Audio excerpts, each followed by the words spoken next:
ಬೆಂಗಳೂರಿನ ಕೋಗಿಲು ಬಳಿ ಒತ್ತುವರಿ ಮನೆ ತೆರವು ವಿಚಾರಕ್ಕೆ ಸಂಬಂಧಪಟ್ಟಂತೆ ಸರ್ಕಾರದ ವಿರುದ್ಧ ಇದೀಗ ಸಿಎನ್ ಅಶ್ವಥ್ ನಾರಾಯಣ್ ಆಕ್ರೋಶವನ್ನ ಹೊರಹಾಕಿದ್ದಾರೆ.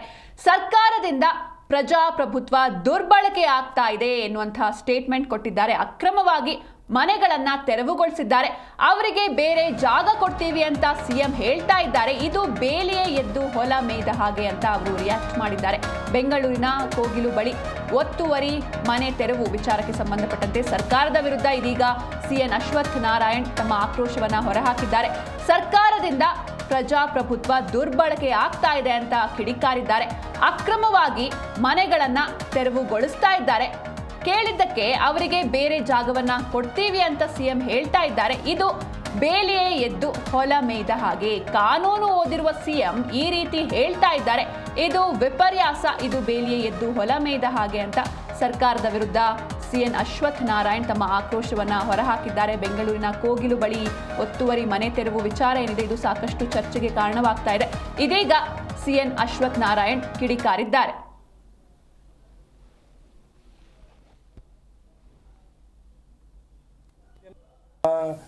ಕಾನೂನು ಉಲ್ಲಂಘನೆ ಮಾಡಿ ಅಲ್ಲಿ ಇಲ್ಲಿಗಲ್ ಆಗಿ ಮನೆಗಳು ಕಟ್ಕೊಂಡಿರುವಂಥದ್ದು. ಪಾಪ ಇಲ್ಲಿ ಕಾನೂನಾತ್ಮಕವಾಗಿ ಮನೆ ಕಟ್ತಿರೋರಿಗೆ ಏನು ಕಾಟ ಕೊಡ್ತಿದ್ದಾರೆ ಇವರು? ಕಟ್ಟಿರೋ ಮನೆಗೆ ಕರೆಂಟು ನೀರು ಕೊಡ್ದೇನೆ ಈ ಸರ್ಕಾರ, ಕಾಂಗ್ರೆಸ್ ಸರ್ಕಾರ ಸತ್ತೋಗಿತ್ತಾ? ಇಲ್ಲೇ 25 ಲಕ್ಷ ಜನಕ್ಕೆ ಮನೆಗಳು ಕಟ್ತಾ ಸಮಸ್ಯೆ ಆಗಿ ಬಿ ಖಾತೆ ಎ ಖಾತೆ ಅಂದ್ಕೊಂಡು ಬಿ ಖಾತೆ ಅನ್ನೋದು ಇಲ್ಲ, ಎ ಖಾತೆ ಅನ್ನೋದು ಇಲ್ಲ. ಯಾವ್ದಾದ್ರು ಬಿ ಎ ಅಂತ ಇದೆಯಾ? ಖಾತೆ ಅನ್ನೋದು ಇದೆ. ಇವತ್ತವರಿಗೆ ಕಿರುಕುಳ ಕೊಟ್ಟು, ಕಾಟ ಕೊಟ್ಟು, ಇವತ್ತು ಎಲ್ಲ ರೀತಿ ತೊಂದರೆಯನ್ನು ಕೊಟ್ಟು ಸಮಸ್ಯೆ ನಿರ್ಮಾಣ, ಸರ್ಕಾರ ಸಮಸ್ಯೆನ ಬಗೆಹರಿಸೋದು ನೋಡಿದ್ದೀನಿ. ಸರ್ಕಾರ ಸಮಸ್ಯೆ ನಿರ್ಮಾಣ ಮಾಡೋಂಥ ಏಕೈಕ ಸರ್ಕಾರ. 25 ಲಕ್ಷ ಕನಿಷ್ಠ. Keeping the human impact at the centre. They are assured that they will personally engage with the affected families, put in place a appropriate mechanism for addressing grievances and ensure rehabilitation and relief for those impacted. ಇದು ಇವರು tweet. ಅಂದರೆ ಇಲ್ಲಿ ಸರ್ಕಾರ ಯಾವ ರೀತಿ ಇದೆ ಅಂತ ಪಾಪ ವೇಣುಗೋಪಾಲ್ ಹೇಳ್ಬಿಟ್ಟಿದ್ದಾರೆ. ಇಲ್ಲಿ ಬರೀ 200 ಕುಟುಂಬ ಕಾನೂನು ಉಲ್ಲಂಘನೆ ಮಾಡಿ ಅಲ್ಲಿ ಇಲ್ಲಿಗಲ್ ಆಗಿ ಮನೆಗಳು ಕಟ್ಕೊಂಡಿರುವಂಥದ್ದು. ಪಾಪ ಇಲ್ಲಿ ಕಾನೂನಾತ್ಮಕವಾಗಿ ಮನೆ ಕಟ್ತಿರೋರಿಗೆ ಏನು ಕಾಟ ಕೊಡ್ತಿದ್ದಾರೆ ಇವರು?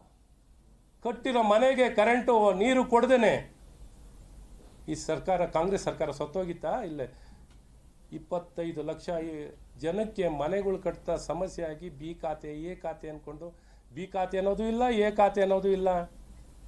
ಯಾವ್ದಾದ್ರು ಬಿ ಎ ಅಂತ ಇದೆಯಾ? ಖಾತೆ ಅನ್ನೋದು ಇದೆ. ಇವತ್ತವರಿಗೆ ಕಿರುಕುಳ ಕೊಟ್ಟು, ಕಾಟ ಕೊಟ್ಟು, ಇವತ್ತು ಎಲ್ಲ ರೀತಿ ತೊಂದರೆಯನ್ನು ಕೊಟ್ಟು ಸಮಸ್ಯೆ ನಿರ್ಮಾಣ, ಸರ್ಕಾರ ಸಮಸ್ಯೆನ ಬಗೆಹರಿಸೋದು ನೋಡಿದ್ದೀನಿ. ಸರ್ಕಾರ ಸಮಸ್ಯೆ ನಿರ್ಮಾಣ ಮಾಡೋಂಥ ಏಕೈಕ ಸರ್ಕಾರ. 25 ಲಕ್ಷ ಕನಿಷ್ಠ ಹೇಳ್ತಾ ಇದ್ದೀನಿ. This is more than 25 lakh families seriously affected. ಸಾಲ ತಗೊಂಡು ಸಮಸ್ಯೆಗೆ ಸಿಗಾಕೊಂಡು ಇವತ್ತು ಕನ್ಸ್ಟ್ರಕ್ಷನ್ ವರ್ಕ್ ಇಲ್ದೇನೆ, ಕೆಲಸ ಇಲ್ದೇನೆ ಮನೆಗಳು ಕಟ್ತಿರೋದು ಸಂಕಷ್ಟದಲ್ಲಿ ಸಿಗಾಕೊಂಡು ಕಷ್ಟದಲ್ಲಿದ್ದಾರೆ. ಅವರ ರಕ್ತ ಸುರಿತಿದೆ, ಕಣ್ಣಲ್ಲಿ ರಕ್ತ ಸುರಿತಿದೆ. ಇವ್ರ ಪರಿಸ್ಥಿತಿಗೆ ಒಂದೇ ಒಂದಿನ ಈ ಕಾಂಗ್ರೆಸ್ ಸರ್ಕಾರ ಬರೀ ಯಾವುದೋ 200 ಕಾನೂನು ಉಲ್ಲಂಘನೆ ಮಾಡಿರೋರು, ಇಲ್ಲಿಗಲ್ ಆಗಿ ಹೋಗಿರೋ ಪರವಾಗಿ 200 ಮುಸ್ಲಿಂ ಕುಟುಂಬ ಅನ್ನೋವಂಥ ಒಂದೇ ಕಾರಣಕ್ಕೆ ಮುಗಿಲು ಬಿದ್ದವ್ರೆ. ಮುಗಿಲು ಕಾಂಪಿಟೇಷನ್. ಪಿನಾಯರ್ ವಿಜಯನ್ ಒಂದು ಕಡೆ ಕಾಂಪಿಟೇಷನ್, ಇದು ಕಡೆ ಕಾಂಗ್ರೆಸ್ ಪಕ್ಷ ವರಿಷ್ಠರು ರಾಹುಲ್ ಗಾಂಧಿಯಿಂದ ಹಿಡಿದು KC ವೇಣುಗೋಪಾಲರಿಂದ ಹಿಡಿದು ಎಲ್ಲರೂ ಪೈಪೋಟಿ. ಯಾರು ಮುಸ್ಲಿಂ ಚಾಂಪಿಯನ್ ಅನ್ನೋದು ತೋರಿಸ್ಕೊಳ್ಳೋಕ್ಕೆ. ಎಂಥ ಪರಿಸ್ಥಿತಿ ಅಪ್ಪ! ಇಂಥದ್ದೆಲ್ಲ ನೋಡಿದ್ದೀನಿ. ಕನಿಕರ ಇಲ್ಲದ ಅಂತ ಇಂಥ ಜನ ವಿರೋಧಿ ಸರ್ಕಾರ ಇಲ್ಲಿ ಆಡಳಿತ ಮಾಡ್ತಿದ್ದಾರೆ. ಸೊ ಹೀಗೆ ಇವ್ರ ಬಗ್ಗೆ ಹೇಳ್ತಾ ಹೋಗ್ತಿದ್ರೆ ಇವ್ರಿಗೇನು ನೈತಿಕತೆ ಇಲ್ಲದೆ ಬರೀ ಮುಸಲ್ಮಾನರಿಗೋಸ್ಕರ ಈ ರೀತಿ 106 ಕುಟುಂಬ ತೆರವುಗೊಳಿಸ್ತಾ ಇರ್ತಾರಪ್ಪ. ಎಲ್ಲೆಲ್ಲೂ ಮನೆ